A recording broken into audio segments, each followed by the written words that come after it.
Social മീഡിയയിൽ ചിരി പടർത്തുകയാണ് Mathew T Thomas MLA Facebook post. നിയമസഭാ വളപ്പിൽ വാഹനം പാർക്ക് ചെയ്യുന്നതിനിടെ തനിക്കുണ്ടായ രസകരമായ അനുഭവമാണ് മുൻ മന്ത്രിയും തിരുവല്ല MLAയുമായ മാത്യു ടി തോമസ് പങ്കുവച്ചത്.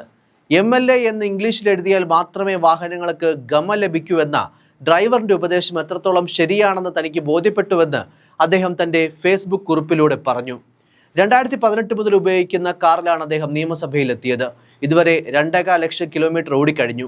സഭയുടെ പാർക്കിംഗ് ഏരിയയിൽ വാഹനം പാർക്ക് ചെയ്യാൻ ശ്രമിക്കുമ്പോൾ തന്നെ അത്ര പരിചയമില്ലാത്ത ഒരു വാച്ച് ആൻഡ് വാർഡ് ഉദ്യോഗസ്ഥൻ വിനയത്തോടെ തടയുകയായിരുന്നു. ഇവിടെ MLAമാരുടെ വാഹനങ്ങൾക്ക് മാത്രമേ പാർക്കിംഗ് അനുവദിക്കൂ എന്നായിരുന്നു ഉദ്യോഗസ്ഥന്റെ മറുപടി.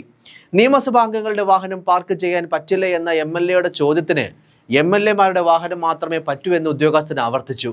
വാഹനത്തിൽ മലയാളത്തിൽ ബോർഡ് വെച്ചതാകാം ഇതിന് കാരണമെന്നും അദ്ദേഹം കുറിപ്പിൽ സൂചിപ്പിക്കുന്നുണ്ട്.